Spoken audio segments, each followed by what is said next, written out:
नमस्कार, खबर उत्तराखंड में आप सभी का स्वागत है। बाहु आपके साथ यशी शुक्ला। रुक करेंगे खबरों का, लेकिन उससे पहले एक नजर सुर्खियों पर।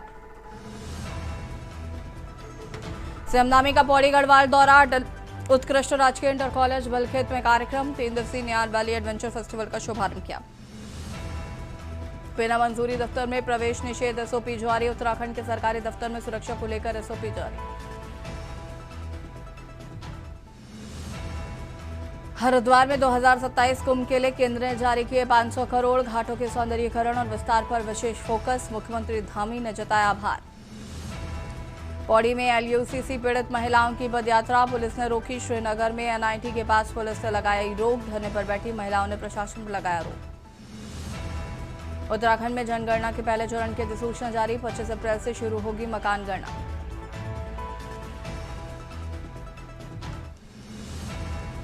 हरिद्वार डीएम का देर रात अस्पतालों पर छापा, उप जिला महिला और महिला अस्पताल का निरीक्षण, मरीजों से सीधे ली व्यवस्थाओं की जानकारी, साफ सफाई और इलाज में लापरवाही पर चेतावनी। आप देख रहे हैं के न्यूज, खबरों का सारथी। और लैंसडाउन से खबर, जहां पर भाजपा विधायक मोहन दिलीप रावत द्वारा भराड़ीसैंण विधानसभा भवन की आलोचना के बाद सूबे की राजनीति गरमाई हुई है। भराड़ीसैंण में राज्य का बजट सत्र 9 से 13 मार्च तक वही आयोजित होने वाला है, जिससे पहले 3 बार के विधायक रहे दिलीप रावत ने विधानसभा के लिए स्थल के चयन पर सवाल उठाते हुए दावा किया था कि उच्च ऊंचाई वाले स्थान पर बुनियादी जीवन यापन की सुविधाएं उपलब्ध नहीं है और विधानसभा भवन गलत जगह पर बनाया गया है, वहां ऑक्सीजन की भारी कमी है और ठंड असहनीय है। मोहन दिलीप रावत के इस बयान के बाद विधानसभा अध्यक्ष ऋतु खंडूरी भूषण का बयान भी सामने आया। उन्होंने कहा कि हम सब पहाड़ के लोग हैं, हमें सर्दी या गर्मी वहां अच्छे से रहना आता है। जल को स्वस्थ नहीं रखेंगे।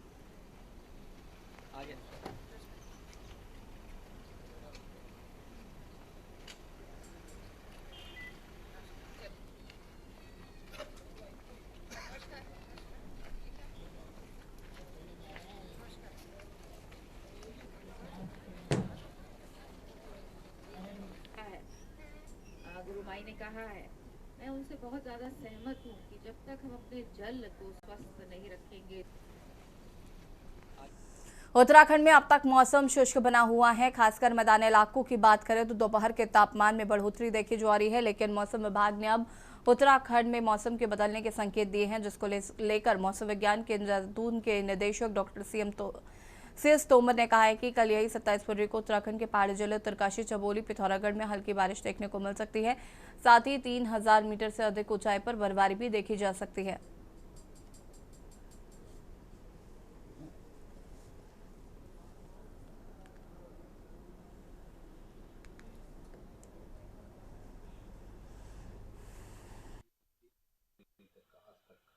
अभी ये -52% चल रहा है। नॉर्मल 97 लगभग होना चाहिए था अभी।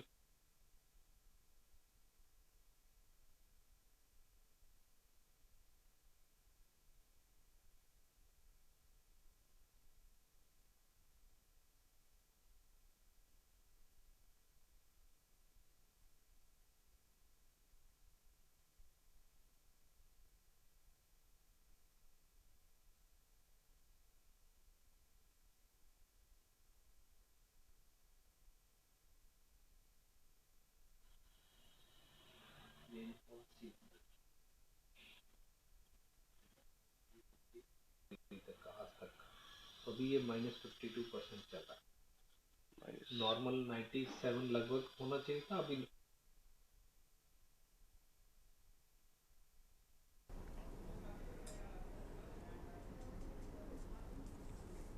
दिनेशपुर में श्याम सखी मंडल एवं जय भवानी जागरण कमेटी द्वारा संयुक्त रूप से भव्य श्याम दरबार का आयोजन किया गया। दरबार को आकर्षक फूलों और रोशनी से सजाया गया, जिससे पूरा वातावरण भक्तिमय हो उठा। बाजपुर से आए मुख्य भजन गायक अर्थित ग्रोवर और चंचल राणा ने पूरी रात बाबा के नाम के सुंदर सुंदर भजन प्रस्तुत किए। भजनों पर श्रद्धालु झूमते नजर आए, पूरी रात भक्ति रस में डूबे रहे। बाबा का दरबार हर वर्ष की छाती इस वर्ष हमने लगाया है, तो बहुत धूमधाम से मनाते हैं। ये हर वर्ष हम श्याम बाबा का दरबार मनाते हैं और पूरे क्षेत्र की सुख शांति के लिए मनाया जाता है। और अपने हर गांव से, हर शहर से यहाँ पे आते हैं और यहाँ से होकर भी हमारे दूर दूर से मंगाते हैं। हम सखी मंडल द्वारा दरेजपुर में भव्य दिव्य रूप से श्याम संकीर्तन किया जा रहा है और बाहर से हमारे अर्चित ग्रोवर कलाकारों बाबा को ले जाने और सभी भक्त बहुत ही आनंद ले रहे हैं, बाबा का गुणगान कर रहे हैं और श्याम रसोई चल रही है। बाबा श्याम का दरबार चल रहा है, बाबा श्याम रसोई चलती है। रुड़की के गंगनहर कोतवाली क्षेत्र स्थित पनियाला चंदापुर गांव में खेल के मैदान में बच्चों के बीच हुआ मामूली विवाद उस समय जानलेवा बन गया जब एक नाबालिग ने गुस्से में आकर 12 वर्षीय बालक के सिर पर डंडे से वार कर दिया।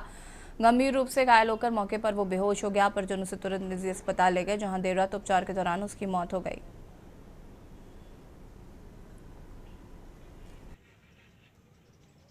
मेरा लड़का जो पार्क में खेलने गया था और भी बच्चे खेल रहे थे वहां से आस पड़ोस के, तो उनमें कुछ बोलचाल हो गया आपस में, तो बोलचाल तो बंद होगी। फिर वो हमारा बच्चा खेल में लग गया और उसने पीछे से उसे हमला कर दिया, उसको बहुत तगड़े डंडे से सिर छेद दिया उसका, जिससे उसके दिमाग की नसें फट गई। ऑपरेशन भी कराया लेकिन सफलता नहीं मिली। वो 5 बजे तो क्या मानते हैं कि ये विवाद हुआ है इसमें बच्चे की जान के लिए, तो ये तो बच्चे की सोची समझी साजिश है इसमें, और क्या है। इवनिंग का मामला ये बताया जा रहा है, 2 बच्चे जो पड़ोस में ही वो आपस में खेल रहे थे, खेल के दौरान झगड़ा हुआ या खेल खेल में हुआ, एक बच्चे ने दूसरे बच्चे के सर पे डंडे से मारा। ये तथ्य सामने आए, बिना किसी को सूचना दिए परिजन बच्चे को हॉस्पिटलाइज किए, रात भर ट्रीटमेंट चला, तो अगली मॉर्निंग शायद ड्यूरिंग ट्रीटमेंट उसकी डेथ हो गई। तो ये सूचना हॉस्पिटल के माध्यम से हम तक पहुंची थी। जैसे पुलिस तक की सूचना पहुंची, एक अभियोग पंजीकृत किया गया, बच्चे का पंचायतनामा पोस्टमार्टम की कार्रवाई हुई और आगे उसमें लीगल कार्रवाई चली। सर इसमें जो ये मामला हुआ इसमें नाबालिग बताया जा रहा है, वहाँ बच्चा जो मृतक है वो भी नाबालिग है और शायद जिसपे आरोप है वो भी नाबालिग। और सीधे आपको लचौता है टेरी जहाँ पर मुख्यमंत्री पुष्कर सिंह धामी क्या कुछ कह रहे सुन लेते हैं। श्री आयुष जी और सभी विभागों से आए हुए स्वास्थ्य विभाग के सीएमओ, अन्य अधिकारीगण, मैं आज के इस अवसर पर आप सभी का बहुत स्वागत करता हूं, आप सबका अभिनंदन करता हूं और इसके साथ ही उत्तराखंड के गांधी स्वर्गीय इंद्रमणि बड़ोनी जी को आज उनको श्रद्धांजलि अर्पित करता हूं। और आज मैं देख रहा हूं जब शक्तिलाल जी आए थे मेरे पास तो बोले कि वो छोटा सा कार्यक्रम हो जाएगा, एक आप आ जाइए और भूमि पूजन जब इसका पैसा आ गया है, स्वीकृति हो गई है, तो भूमि पूजन एक आपके हाथ से हो जाएगा तो क्षेत्र में सभी को पता लग जाएगा कि ये हॉस्पिटल बनना प्रारंभ हो गया है। तो मैं सोच रहा था आने से पहले कि छोटा सा कह रहे तो 100 लोग होंगे, 200 लोग होंगे या 400 लोग होंगे, लेकिन मैं देख रहा हूं यहाँ इतनी बड़ी संख्या में आप सब लोग पधारे हैं। सच में मैं आप सबके बीच में आकर अपने आप को, अपने परिवारजनों के बीच में आकर मैं स्वयं को बहुत गौरवान्वित महसूस कर रहा हूं। सच में मुझे बहुत अपनेपन की अनुभूति हो रही है और आप सब लोगों का इसी प्रकार का स्नेह, यही स्नेह है जो मुझे प्रदेश की सेवा में अनवरत रूप से काम करने के लिए निरंतर ऊर्जा प्रदान करता है। और मैं देखता हूं वैसे तो इनको समय मिलता तो मुझे लगता है कि इन्होंने लगभग 37 जो है प्रमुख मांगे इस क्षेत्र की यहाँ पर आप सबके सामने पढ़कर मुझे सुनाई।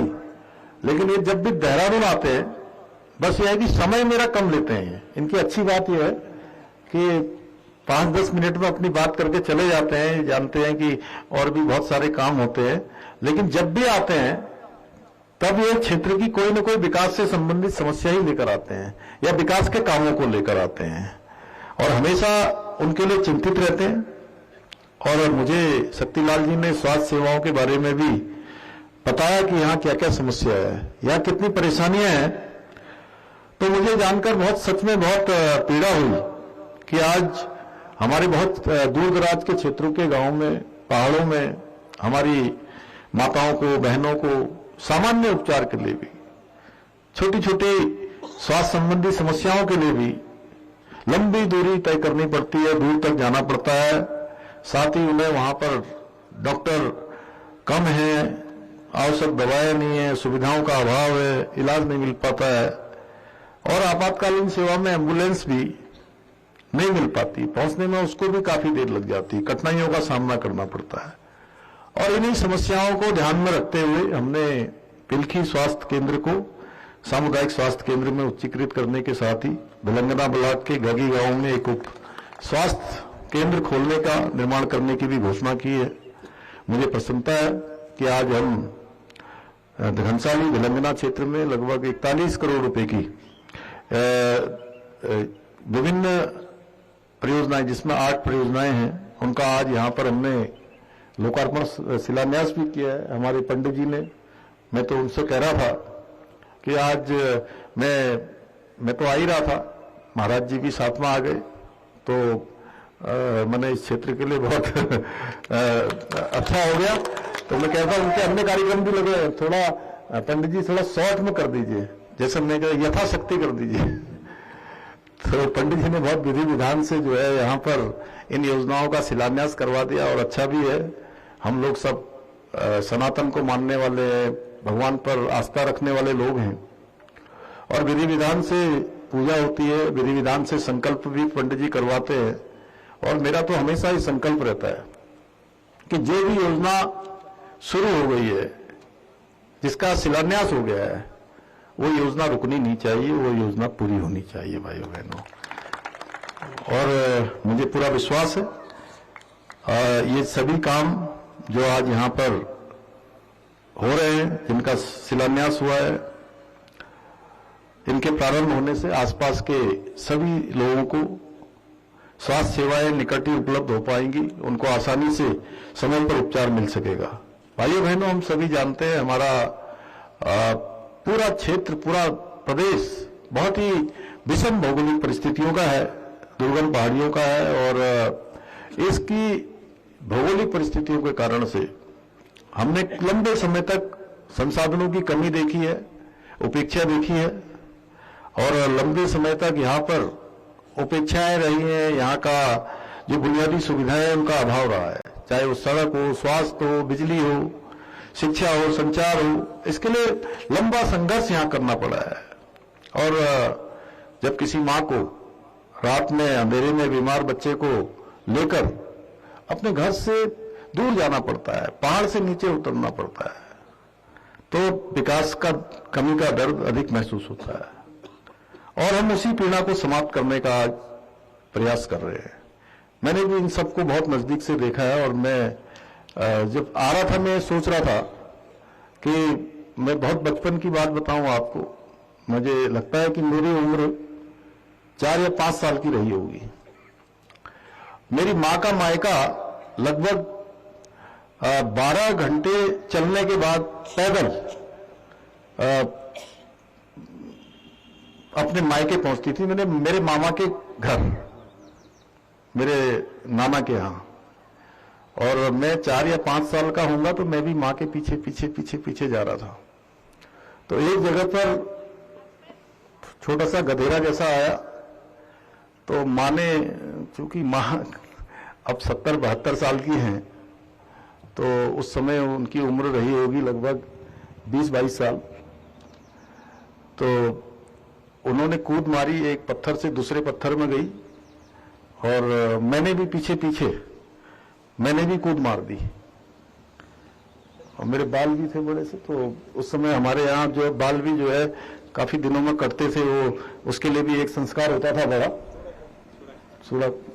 तो मैंने जैसे कूद मारी तो माँ तो आगे निकल गई और मैं पत्थर में गिर गया।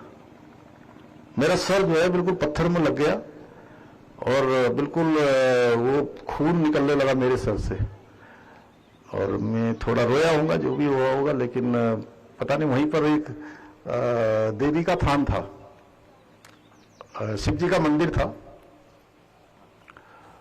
थोड़ा खून निकला मेरा और मुझे ध्यान नहीं है। फिर मेरी माँ ने अपनी धोती फाड़ी और धोती से ही मेरा सर बांध दिया। मेरा निशान आज तक भी है मेरे सर में। तो मुझे नहीं पता कि उसके बाद कोई दवाई भी नहीं ली मैंने, कोई वो भी नहीं ली। इस प्रकार की परेशानियां हमारे यहाँ शुरू से रही है। ये हम लोगों ने, सब लोगों ने देखा है। मैं तो इन सबको देखते हुए जीवन आगे बढ़ा है, और इसलिए मुझे लगता है कि जब ये सब काम हो जाएंगे, जल्दी पूरे हो जाएंगे, तो निश्चित रूप से जिसके लिए आपके विधायक शक्तिलाल जी प्रयास कर रहे हैं, ये काम पूरे होंगे तो ये सब परेशानियां कम होंगी, आप लोगों की समस्याओं में कमी आएगी, और ये जल्दी ही होगा। क्योंकि हम लोग जो भूमि पूजन करते हैं उसका लोकार्पण भी भगवान की कृपा से, आप सबके आशीर्वाद से अवश्य करते हैं। भाइयों बहनों, आप सभी को याद होगा जब योजनाएं बनती तो थी, पहले घोषणाएं होती तो थी, लेकिन योजनाएं बीच में ही रुक जाती थी, घोषणाएं पूरी नहीं होती थी, शिलान्यास हो जाते थे, लेकिन उन योजनाओं का कभी लोकार्पण नहीं होता था, और विकास केवल फाइलों में घूमता रहता था। और कांग्रेस पार्टी के एक पूर्व प्रधानमंत्री स्वयं उन्होंने एक बार स्वीकार किया, वो कहते थे कि हम जब दिल्ली से 1 रुपया भेजते हैं तो नीचे पहुंचते पहुंचते वो 15 पैसे ही रह जाता है, परंतु प्रधानमंत्री मोदी जी के प्रधानमंत्री बनने के बाद ये कल्चर बदल गया, और अगर अब 1 रुपया भेजा जाता है तो 1 रुपया डीबीटी के माध्यम से सीधे उस खाते में पहुंचता है जो उसका हकदार होता है। और आज मैं आपके इस कार्यक्रम में आने से पहले, इससे पहले मैं नयार महोत्सव में गया था पौड़ी जनपद में, उससे पहले देहरादून में एक कार्यक्रम में था। नंदा गौरा योजना जो हमने प्रारंभ करी थी 2017 में, 11,000 रुपये बेटी के पैदा होते हुए, और जब उसकी परीक्षा 12वीं तक की पूरी हो जाती है, पढ़ाई उच्च शिक्षा के लिए जाती है, तो 51,000 रुपये उसको प्रोत्साहन के रूप में दिए जाते हैं।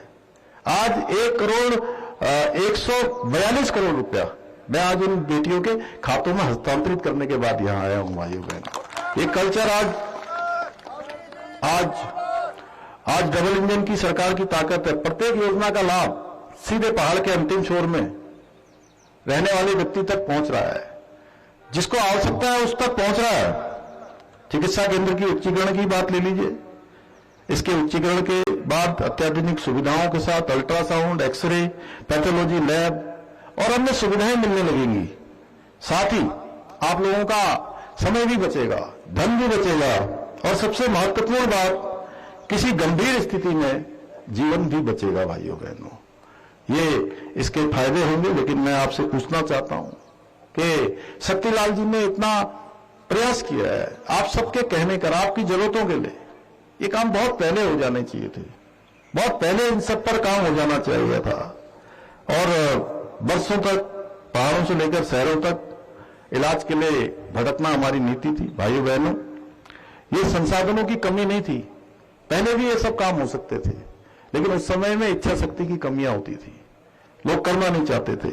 परंतु आज आदरणीय प्रधानमंत्री मोदी जी के मार्गदर्शन में, उनके नेतृत्व में देश के अंदर चाहे स्वास्थ्य सेवाएं हों, चाहे गरीब कल्याण की योजनाएं हों, या समाज के अंतिम छोर पर रहने वाले व्यक्ति तक सरकार को पहुंचना हो, सहायताएं पहुंचनी हो, सब पहुंच रही हैं। और स्वास्थ्य सेवाएं पहले से अधिक आज सुदृढ़ किया जा रहा है। एम्स जैसे अस्पताल बन रहे हैं हमारे राज्य में, यही ऋषिकेश में आप देखिए एम्स का कुशल संचालन हो रहा है। हजारों लोग रोज एम्स में आ रहे हैं, रोज ओपीडी हो रही है। आयुष्मान भारत योजना प्रधानमंत्री जी लेकर आए। भाइयों बहनों, जो आज दुनिया की, मैं कह रहा हूं, सबसे बड़ी स्वास्थ्य के क्षेत्र में चलने वाली योजना है, और सीधे सीधे 5 लाख रुपए के 1 साल में इलाज की गारंटी है। आप सोचिए, पहले गरीब लोगों को कितना भटकना पड़ता था, कितना जाना पड़ता था।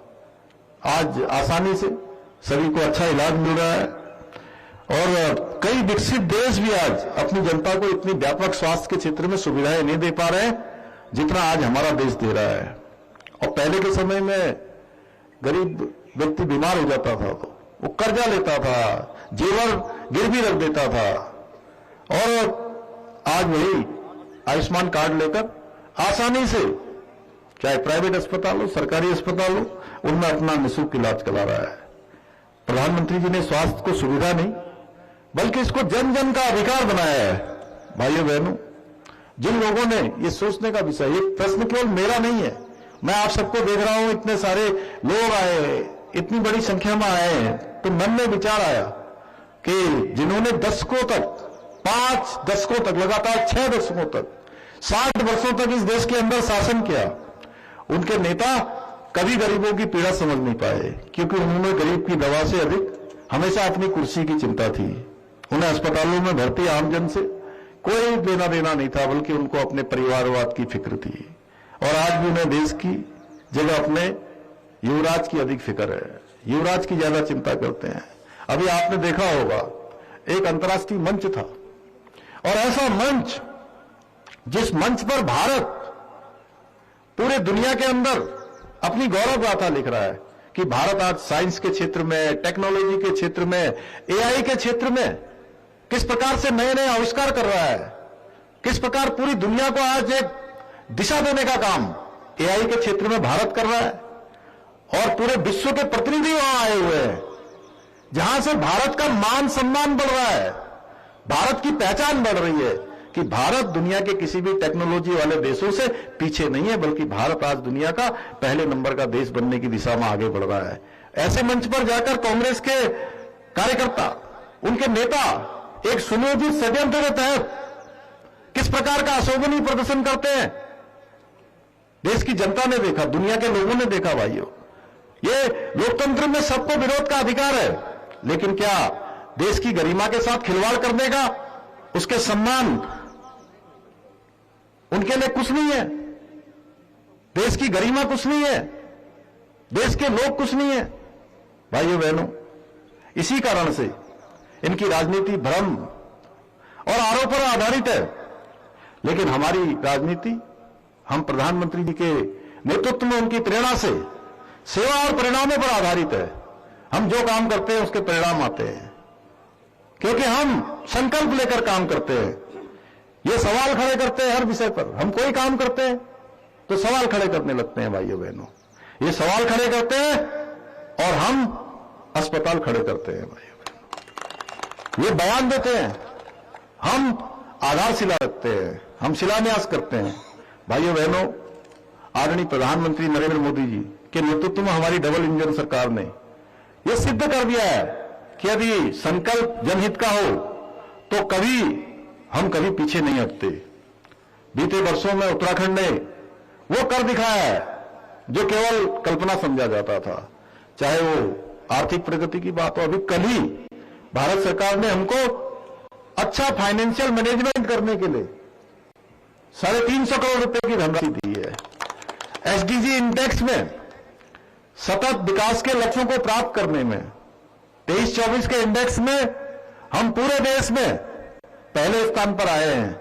जब हम सतत विकास के लक्ष्यों की बात करते हैं तो उसमें बहुत सारे पैरामीटर्स होते हैं, एक पैरामीटर्स नहीं होता है, कई पैरामीटर्स पर काम करते करते उत्तराखंड आज हिंदुस्तान के नंबर 1 के प्रदेशों में हमारी गिनती होने लगी है।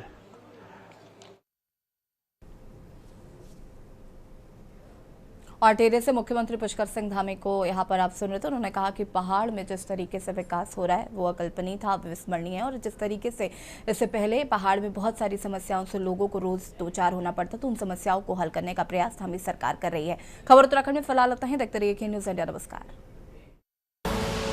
आप देख रहे हैं के न्यूज, खबरों का